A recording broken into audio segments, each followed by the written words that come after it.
Hello, everyone. Welcome back. I'm back. It feels like forever since I recorded my last podcast episode, and I wanted to take the time today to just catch up on what's been going on in my life, where I'm at with the podcast, and all that fun stuff. I'm doing this without any teleprompter or anything like that. I thought in my head, I was like, you know what? Let's just speak from the heart today and see what happens. Because I used to do this every day when I worked in broadcast news. It was a little different. We did have a teleprompter when I would anchor, but when I was out in the field, we did not. So we'd have to memorize just a little portion before it went to our story. But yeah, so here we are. It is 2025. I don't remember I think it was November, the last time I recorded a podcast episode. So it feels good to be back. I feel like that was so long ago. So much has happened. And I'm going to be trying some new things like this. So we'll see how it goes. So you're going to notice that I'm going to be changing my podcast name from Changing Tides. Originally, when I had come up with that name, it was back in 2020, like early 2020, and I researched, and no one else had the name Changing Tides podcast. Unfortunately, there have been a lot of other podcast names with that title, so I guess I wasn't as original as I thought. But yeah, so I figured, this is a new chapter, new phase. Although this podcast is going to be very much tied to the changes that we go through as we grow and heal and evolve, I am going to be saying goodbye to that podcast name. If you follow along on Instagram, you may have already noticed that the handle has changed. So that's slowly going to be transitioning into the new name. I'm not really sure what it's going to be yet. I figured that no one can take my name, even though there's probably other people out there that have my first and middle name, Allyssa Noel. But I was thinking Allyssa Noel podcast, the Allyssa Noel show, the Allyssa show, just keeping it simple. Just keeping it simple. My name, not using my last name because I also am engaged. I got engaged over the holiday season to, I was going to say my boyfriend, but I guess my fiance. He wasn't my fiance before I got engaged, though. So, yeah, we're really excited. He proposed when we were on our ski vacation in Utah. At one of the peaks of Deer Valley, which was such a special moment. We love skiing so much.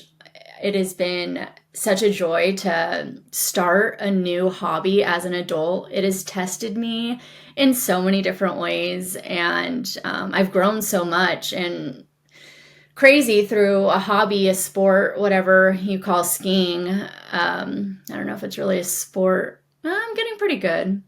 Anyway, yeah, so I've learned so much about myself, my inner dialogue from skiing, and we've really been intentional about trying to be able to have a big amount of time. Like we were there for 6 weeks to be in the mountains and play. And with that, I've also been thinking, I'm going off on a tangent, so I'll talk about that in a second. But so yeah, so with me being engaged, I always wanted to go by Allyssa Noel when I was in the news, but I didn't. I went by my last name. So I figured since I'm going to be changing my last name soon, might as well just keep it just my first and middle name. And yeah, so that's kind of what the podcast name is going to be. It's just going to be my name, and here I am. But what I was going to say is it's been so great that we've been able to really be intentional with the time that we've been able to spend in the mountains the past 2 winter seasons. And living and growing up in California, we don't really have a winter season. And I've noticed as I've been more conscious about my life and when I'm more energized and not even like monthly with, the cycle that women go through, I noticed that I really do slow down like winter. I'm like really feeling that like rest and retreat vibe. And now I think it was around, let's see, like around March. Yeah, like around the spring equinox, I was finally feeling like, oh, wow, I have more motivation to work on this, work on a few other things I'm going to be talking about a little later on. So I'm trying to figure out like what schedule works best for me and sticking true to being consistent with this and some of the other projects that I've been working on. And I realized that I think that I really need to take a break during that like December, January months. Not to say to not work on anything, but when January first hit, I was still having fun in Utah and skiing, but I felt so much pressure to have all my intentions set and start working on them. It's a new year, it's a clean slate, but we had just gotten done with the holidays. I was still celebrating getting engaged a few days before Christmas. Christmas is also my birthday. And so there was, I don't know, I just felt like I needed to, new year, go, go, go, go, go. But my body was telling me that I still needed rest. And so it was like this mind body battle, I guess you could say, between me being like, but I have to. If I don't, then I'm going to be behind. Like this year's going to fly by. I'm not going to be doing the things that I had set out to do with all the intentions that I wrote out. And then my body was saying, you know, everything blooms usually like once a year, unless you're the type of flower that's just blooming all year round. So it's okay to take time to rest and to just slow down, because during that rest and retreat, like you are gaining the momentum and energy that you need for the rest of the year. So I was thinking once spring equinox hit last month, I was like, man, I think I want this to be the marker for like when my new year starts, the spring equinox, because it's the astrological new year. So yes, I'll still celebrate Happy New Year, whatever, January 1 with the 31st to the 1st with friends and family and what have you. But with me starting my new intentions and goals for that new year, I really think that it already kind of naturally happened that March was when I was feeling more productive. And then I was looking back too. Last year, I produced a bunch of episodes in April. So I'm seeing like this trend of when I am more energized and feeling more creative to create content, and when I might need to take a break. We'll see if that changes, but that's kind of where I'm at with all of that. But yeah, so I'm engaged. We're going to be doing a very intimate wedding. I want to say elopement, but it's going to be with close family and friends. We're going to be getting married this August, which is exciting. It's going to be coming up soon. So that's been another thing on my plate. A fun thing, though, to plan, but also has been more of, let's just put it this way. I thought that having a smaller wedding would mean that it would be less stress, but having a smaller wedding has led me to realize that the issues, let's say, within intimate family dynamics, it makes them more noticeable, I guess you can say. So it's like, oh, I'm just inviting close family and friends, but it's like, oh, it really puts a spotlight on like what issues our family has. And yeah, but every family has its stuff. So I'm just trying to roll with it and just focus on too that this day is supposed to be about Joe and I starting a new chapter in our lives. And it's been a long time coming, but I wouldn't have had it any other way. I really want to eventually dig deeper into episodes on relationships and what I've learned throughout my life, because I always thought that, you would just date someone for a couple years and then you get married. There was no like break up, get back together, break up, get back together. That means y'all are toxic and you just need to stay away. But that was not the case in the situation, the relationship that I am. It's we've grown a lot over the years. We met when we were 21. So yeah, I'm just trying to think. Like I was in a completely different space back then to where I am now. So I feel like the timing of everything worked out, and it just goes to show that if two people are meant to be together, they will be. As cliche as that sounds, like I didn't believe that to be true until it actually happened to me.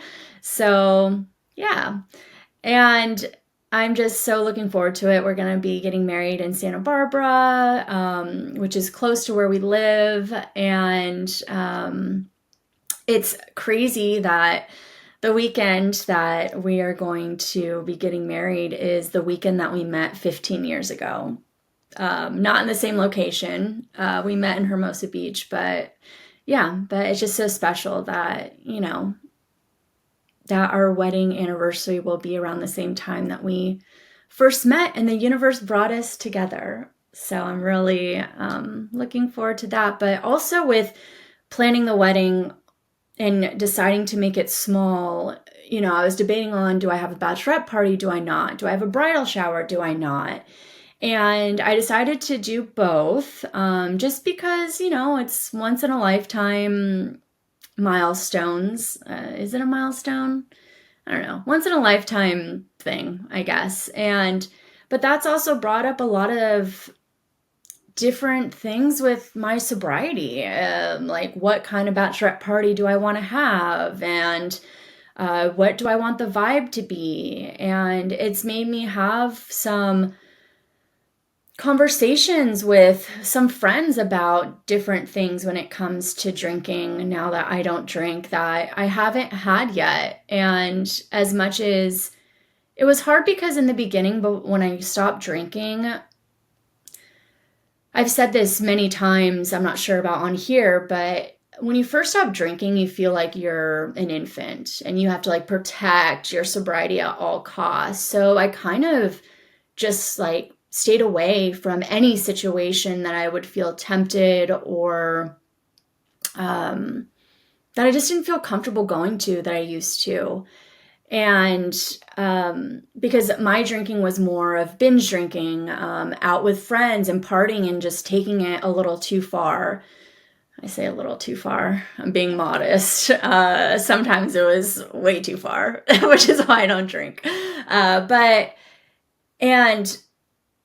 So I was able to just kind of like take a step back, just really focus on what it felt like to, really change the way that my weekends used to roll. Like I never used to stay at home. Like I always had to be doing something and going somewhere and having plans with friends. Now I like love the weekends when I don't have any plans and can just like hang at home and just read a book and not feel like I have to go to a happy hour or something like that. And I slowly reemerged as the months went on and would slowly test myself because it's weird. You want to be able to still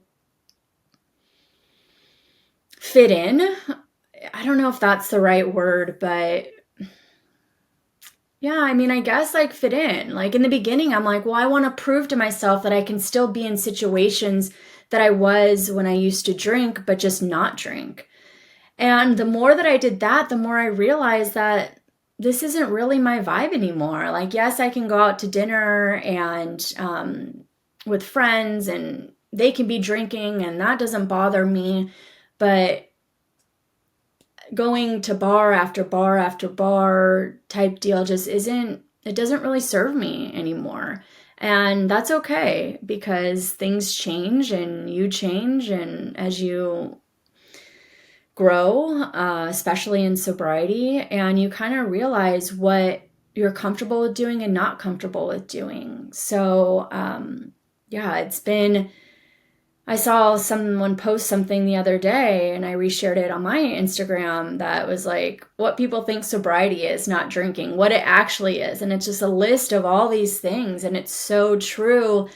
There's just so many different areas that you have to navigate, and boundaries become huge. Like sharing with people and loved ones, like what you're comfortable with and not comfortable with. Like as time has gone on, now I feel a lot better about and stronger. I feel a lot stronger, I should say, in my sobriety because I'm over 3.5, headed towards 4 years sober. But it's still a choice I make every day. So it's not like it's something that goes away. Like I still have to prepare myself for situations that I've never been in before. And it kind of sucks. Like as much as it gets easier as time goes on, it's still something that's always there. And if you don't know what that's like, then you like won't fully understand. But if you are sober, you probably know and you're like, yes, I agree. Like I went to our local mountain mammoth with one of my fiance's friends and his girlfriend. And I didn't know the situation with like, are they going to be drinking? Are they not going to be drinking? We're sharing like a little cabin together. So I came prepared with all of my non-alcoholic drinks just in case. Turns out they didn't really drink at all. So that was a win, I guess, because it's something I didn't even have to like tell them that I don't drink. It just like no one just drank and it was great. But you know, if the situation wasn't that way, I wanted to make sure that I was prepared with something. It's like you just need something to hold in your hand also sometimes, which I wish that wasn't the case at all. I wish like everyone could just like holding a drink is like a security blanket. I feel like, I don't know, but that's just like the way it is. So I'm excited to see how my bachelorette party turns out. I definitely am still going to be going out to dinner. I do want to go out to some bars and go dancing and that sort of thing. But I don't really want it to be centered around alcohol. So yeah, I'm looking forward to seeing what a sober bachelorette party is all about. I would have never imagined Allyssa talking about myself in the third person here. I'm having a sober bachelorette party, but I am having a sober bachelorette party and I am proud of it because it just shows how far I've come and that I can still have a party like without alcohol. And I'm just really looking forward to spending time with some of my closest girlfriends before I start this new chapter in my life. I was a part of many of the other girls that are coming's weddings in that chapter. So I'm really happy that they get to join me in celebrating as I move on to this chapter. All right, what else? So I started teaching yoga. I believe I've talked a lot about how much I love yoga. Yoga has been one of the biggest tools in my sobriety toolkit. It has helped me so much. I started yoga before I even realized that I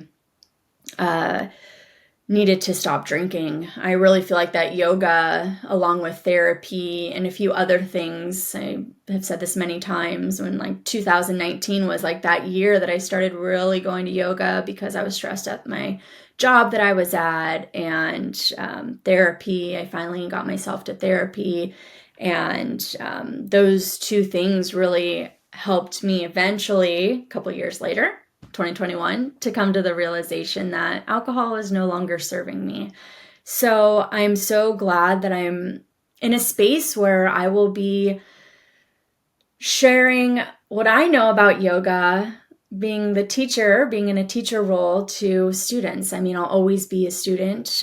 There's always new things to learn about the asana, but I'm so grateful that this is something that has been on my list for a very long time, and I've been very hesitant just because I gained so much by attending practices that I was also, you get imposter syndrome, like, I'm not as good as this, or I can't do this pose yet. And to be honest, there's some poses I'm not sure if my body will ever be able to do, and I've accepted that. but just showing up where I'm at, teaching what I know. And the first class that I taught was so, man, it was just so beautiful. I didn't realize that, practice is like an energy. Yoga is just like an energy exchange. And I didn't realize that by me teaching, I'd still get that sense, that feeling back to me, but in a different way. And it just like boosted my confidence as well. Like trying something out for the first time. I guess I could say skiing was the same thing for me. But this has been something that I've been wanting to do for so long, and actually doing it, I'm like, if I can do this, I could do anything. And I felt that way too with sobriety, but it's just fun.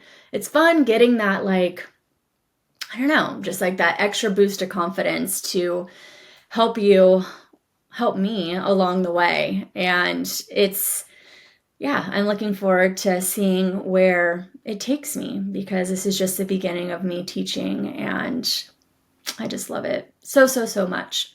And with that said, I believe I've shared this, but I completed a certification and certification the same thing? I don't know. I don't have a producer yet. Tyler, can you let me know in my ear? I'm just kidding.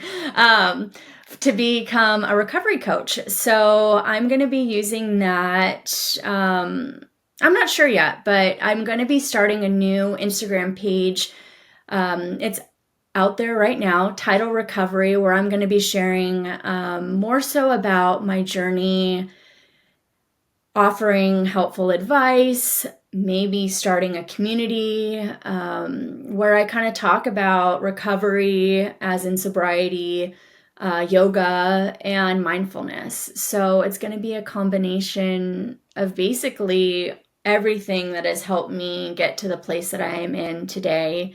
And a lot's going to be focused also too on, I feel like where I'm at in my sobriety journey, not that I've like graduated. It's funny. I was talking with Joe the other day, and he's like, 4 years, that's like you graduated high school. And I'm like, or like college. I'm like, yeah, it kind of feels like this 4-year mark that I'm going to be heading into soon kind of feels like that. It's like you feel, at least like where I'm at in my own, I know everyone's different and everyone's situation is different, but feeling like you accomplished like 4 years, I'm finally feeling like I'm coming into my own. My life is going in the direction that I want it to. A lot of changes have been made. There's been so much that I've learned. So it kind of is fitting that I am feeling like this next chapter, I know I keep saying chapter, but like this next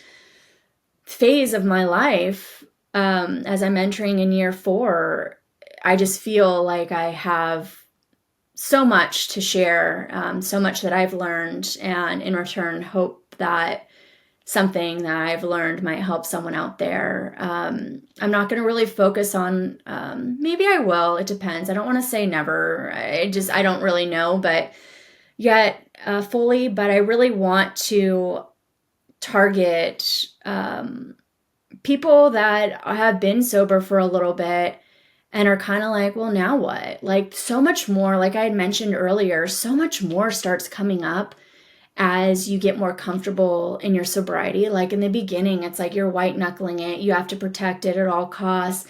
Then you slowly start reemerging back into life. Not that you weren't before, because you'd have to still go to work. And I went to happy hours at my old job that I had, and Christmas parties and that sort of thing early on. But you realize, at least I did, I realized patterns that were happening. I realized different things about family dynamics, and it's been really hard to navigate that, which kind of leads me into my next topic I wanted to touch on today, is that usually you're not the first person in your family, if you got sober, that has had a problem with drinking. It might not be your parents that did, but it probably was like one of your grandparents or your great grandparents. sometimes it skips generations, or like an uncle or an aunt or what have you.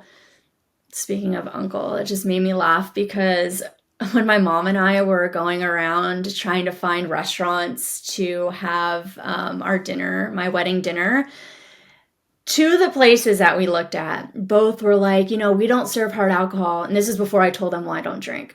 So we don't serve hard alcohol. So if your crazy uncle wants a whiskey on the rocks, there's a place down the street, or, you could just pick what package you want, because that uncle might want. And it's just so funny, like the way that media, show business, whatever, movies, what have you, have kind of portrayed that there's always this crazy uncle that's an alcoholic.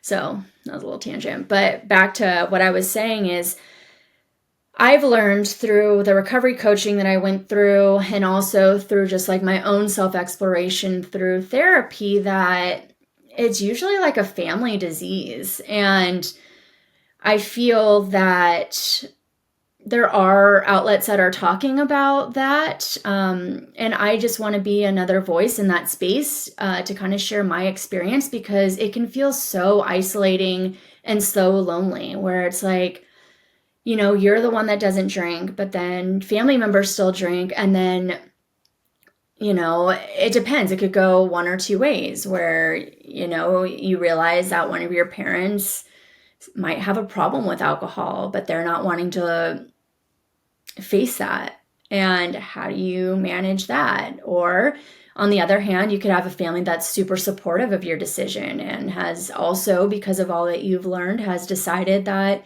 they don't want to drink as much anymore, and you can be that positive light. So there's so many different situations that can come up when dealing with, I don't like saying dealing with, but when navigating family stuff, when you stop drinking, that I feel over some time after you stop drinking, that's really when you feel stronger in actually being able to like tackle that and have tougher conversations about that. And that kind of leads me into this next topic, where I've been attending adult children of alcoholic meetings, which was something that I've been wanting to go to for a while, but it was hard to get myself there. I think because I didn't want to fully admit that this is something that I'm, struggling with having a loved one that is still struggling with alcohol, when I have done the hard work in making the decision that's best for me to walk away from it, and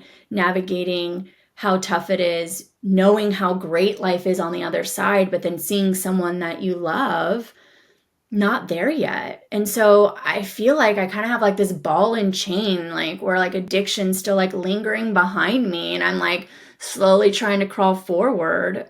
Even though my life, when I take that out of it, my life has just like changed for the better in so many different ways. But it's like, it's still like that elephant in the room that, I can't just get away from it. And I guess like I will never be able to get away from it, because, this is something that this is just something that has been stigmatized for so long. So I do want to share and be open about my experience as much as I can. And I think that's a big reason why so many other women that I've met virtually have, and in person, but I'm just thinking about everyone that I've connected with outside of like my immediate community, that it's just,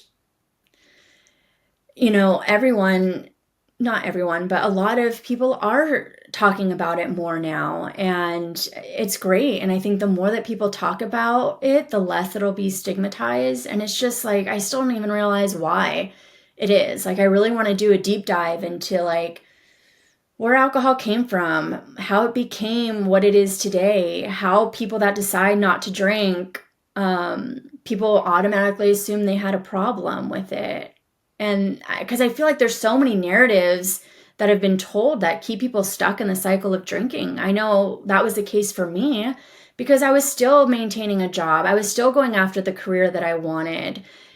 yes, I was hungover on the weekends, but my drinking was only on the weekends for the most part. Yeah, I drank a couple times during the week too, here and there, but I wasn't your typical alcoholic. And it wasn't until I stopped drinking that I realized alcohol use disorder is this whole wide scale. And there's like gray area drinking, which I feel like I fall under, binge drinking, which I fall under. And, a lot of people do too. And so, speaking up about it, not everyone has to, because it just depends on what your comfortability is with that. But yeah, it's just something that I feel that impacts so many people. Even if you don't have a drinking problem, you might know a family member that does, and people usually don't talk about it. Like, it wasn't, like, thinking back, and like we had to do like this diagram thing of our parents and grandparents and what have you, and during the recovery coaching, and I was like, wow, this has been an issue in my family for generations, and I want to be the one that breaks it. And it was so beautiful that recently my mom said, like, I want to break this generation, break this cycle too. And I was worried that my parents maybe weren't going to ever get there, but I'm so grateful that I do have a parent that is working hard on that as well as me, because we can't keep carrying this for so long. And I feel like this time in life, more people are talking about it. And whatever I can do in this little space that I have, I want to try. So that's kind of what a long-winded, not an elevator pitch of what Tidal Recovery is going to encompass, but more so just breaking that cycle, navigating these family dynamics that come up. Usually after a year of sobriety is when I started noticing more patterns, because in the beginning you think, like, why me? Like, why do I have to quit drinking when everyone else around me can continue their same drinking patterns? But then you realize that, maybe you came to this because you're the one in your family that is supposed to make that change and supposed to be the one that carries on that cycle, like breaking that cycle. So the next generation and the next generation have a different relationship with alcohol, because I don't think everyone that drinks has a problem with alcohol. I don't think that at all. I do think that, some people do, some people don't. I was the type of person, I am because I'm not anymore, but I did have characteristics that were a little not great with my drinking, and I decided to make that change. And the more, we can talk about it and come together and share our experiences, the better. So, yeah, so I went to an adult children of alcoholics meeting. I just went on another tangent, but I guess when we're not scripted, we're just going to do what we want to do here. And it was like, I never did AA. I went to one meeting, and then I really found, like, I was talking about my community through Instagram. Like, sober Instagram was a big help for me, as long as this app called Reframe. So, I've seen in movies how, like, they sit in a circle and people share. And so when I walked into my first meeting in person, I was like, oh my gosh, this is just like the movies. But obviously I can't share much from my experience there, but it was actually very nice being in the company of other people who are navigating the same thing that I am. And I think that that is something that, as what I need in my sobriety has changed, this is something that is needed. And what I'm trying to build is going to be kind of like an offshoot of that. I've been reading the Big Red Book. I have it like right under my microphone right here. If it wasn't holding my microphone up, I'd hold it up. But I was reading it on my own for a while, and so many things in this book resonate with me. And it's not just adult children of alcoholics, it's dysfunctional families. They're same characteristics. I think because, the parents don't have to be addicted to alcohol in order for it to resonate with you. It could be other things, or they grew up with parents that had an addiction. So yeah, so I'm just kind of going with it, see where that takes me. I've been trying to go to meetings as often as I can, and I really want to share more about what I've learned there and what the book teaches because, like I said, it resonates with me so well. And what else? Yeah, I think that I was just looking at my notes because I did have some notes up just so I knew what I was going to talk about, but I think that pretty much covers it for where I'm at. As of now, I am going to be producing these once bi-monthly. So Wednesdays still every other week. So you can catch them wherever you hear podcasts. I am going to be recording these with me on camera. So I'm also going to be uploading them to YouTube. So I'll be sure to share where you can find it on YouTube as well. But the new handle, if I didn't mention it earlier, I'm not sure if I did, for the podcast is at Allyssa Show. So we're just going to go with that for now, see where it takes us. Slowly, the name and everything is going to be changing over. I've been like, it's so hard because you want, like, everyone's inundated with so much content, like, every day. And so, like, I've wanted, like, everything to be, like, wrapped in a pretty bow before I, share it with, I was going to say the world, but share it with this community. But that's all part of the process too. It's like, this is meant for me to share my healing experience and what I'm going through. And so just coming and showing up where I am and kind of growing as it grows and seeing where it takes me is something that I feel, I don't know, I just feel like I'm showing up today because I felt like this is something that I just needed to start. And it feels really good to be back. And I'm looking forward to sharing more with you and eventually hoping to hear from you on what you've been going through. Happy to share any advice that I have. So yeah. If you already follow along our Instagram page, then you probably would just notice a change in the handle. But if you haven't yet, it's at Allyssa Show. So you can follow along there. You can also, like I said, find this on YouTube and anywhere you hear podcasts. And if you like what I'm talking about and what I'm hearing, feel free to subscribe so more people, and like and comment so more people can find us. Tyler, my producer. Us, it's just me right now. But, it sounds more professional when I say us. Well, it was a pleasure. I'm so looking forward to sharing more with you in 2025. I feel like I got the rest that I needed over the winter months. And remember, wherever you go, there you are.